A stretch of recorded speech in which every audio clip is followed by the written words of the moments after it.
मिश्रा और आप देख रहे हैं नेक्स्ट इन महाराष्ट्र, एक विशेष बुलेटिन जो आपके लिए देश की आर्थिक राजधानी से जुड़ी सभी ताजा खबरें लेकर आता है। आइए नजर डालते हैं इस हफ्ते महाराष्ट्र की बड़ी सुर्खियों पर।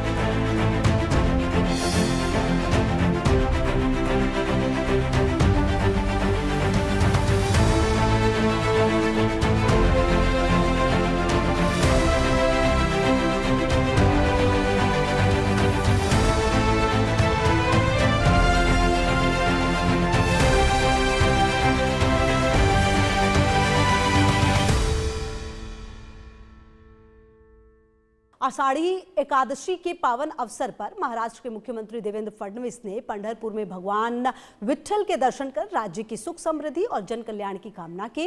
इस दौरान उन्होंने महाराष्ट्र की समृद्ध वारकरी परंपरा और सांस्कृतिक विरासत के संरक्षण के प्रति सरकार की प्रतिबद्धता भी दोहराई।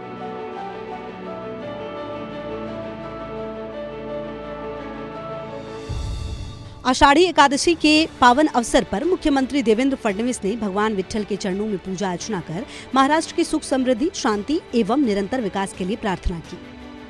मुख्यमंत्री ने पंढरपुर वारी भगवान विट्ठल के प्रति अटूट श्रद्धा तथा सदियों पुरानी वारकरी परंपरा को महाराष्ट्र की आध्यात्मिक एवं सांस्कृतिक पहचान का आधार बताया।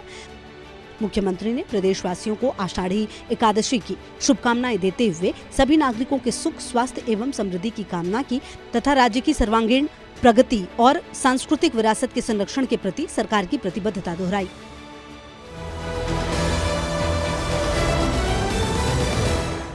नागपुर में मुख्यमंत्री देवेंद्र फडणवीस और केंद्रीय मंत्री नितिन गडकरी ने स्वास्थ्य, कौशल विकास और नागरिक सेवाओं से जुड़ी अनेक जनहितकारी परियोजनाओं का शुभारंभ किया। इन पहलों का उद्देश्य नागरिकों को बेहतर स्वास्थ्य सुविधाएं, युवाओं को रोजगारोन्मुख प्रशिक्षण तथा डिजिटल सेवाओं का लाभ उपलब्ध कराना है।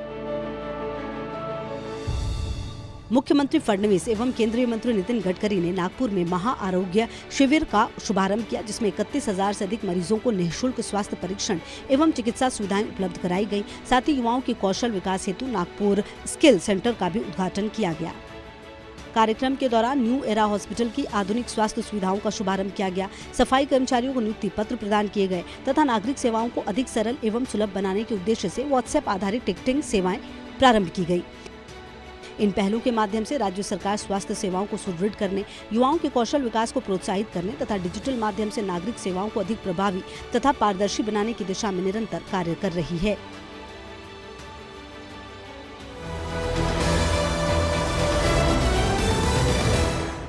महाराष्ट्र सरकार ने परिवहन क्षेत्र में रोजगार सृजन और सहकारिता आधारित विकास को बढ़ावा देने के उद्देश्य से भारत टैक्सी पहल का शुभारंभ किया है। मुख्यमंत्री देवेंद्र फडणवीस ने इसे आत्मनिर्भर और समावेशी विकास की दिशा में महत्वपूर्ण कदम बताया। मुख्यमंत्री फडणवीस ने राज्य में भारत टैक्सी पहल का शुभारंभ किया। इस पहल का उद्देश्य परिवहन क्षेत्र में रोजगार के नए अवसर सृजित करना तथा सहकारिता आधारित विकास को प्रोत्साहित करना है। यह परियोजना स्थानीय उद्यमियों को सशक्त बनाने, आधुनिक परिवहन सेवाओं का विस्तार करने तथा सरकारी मॉडल के माध्यम से आर्थिक गतिविधियों को नई गति प्रदान करने की दिशा में महत्वपूर्ण कदम है। मुख्यमंत्री ने कहा कि आधुनिक तकनीक, उद्यमता और सहकारिता के समन्वय से यह पहल महाराष्ट्र की आर्थिक प्रगति, रोजगार सृजन और समावेशी विकास में महत्वपूर्ण भूमिका निभाएगी।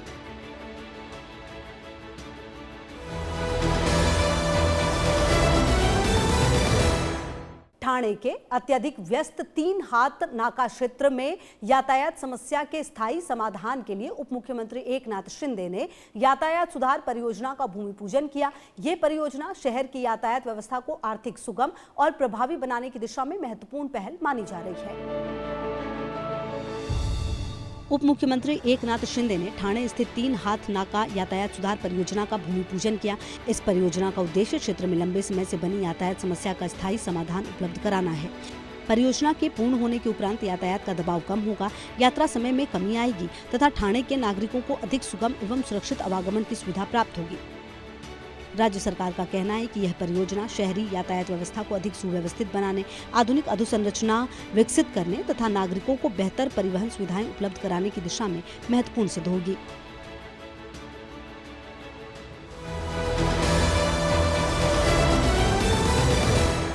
बारामती MIDC क्षेत्र में स्वच्छता और पर्यावरण संरक्षण को बढ़ावा देने के उद्देश्य से उप मुख्यमंत्री सुनेत्रा पवार ने विशेष स्वच्छता अभियान का शुभारंभ किया। इस अवसर पर उन्होंने नागरिकों, उद्योगों और कर्मचारियों से अभियान में सक्रिय भागीदारी का आह्वान किया।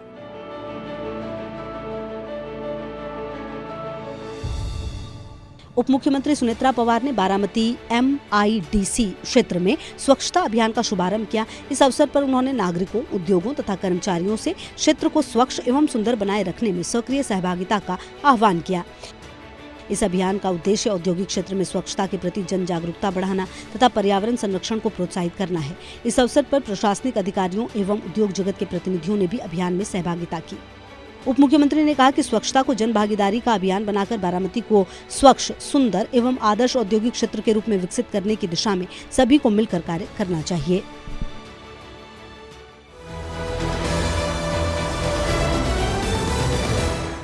ये थी इस हफ्ते महाराष्ट्र की मुख्य और बड़ी खबरें। आप देख रहे थे हमारा विशेष बुलेटिन नेक्स्ट इन महाराष्ट्र। देश और दुनिया की तमाम बड़ी खबरों के लिए बने रहिए हमारे साथ।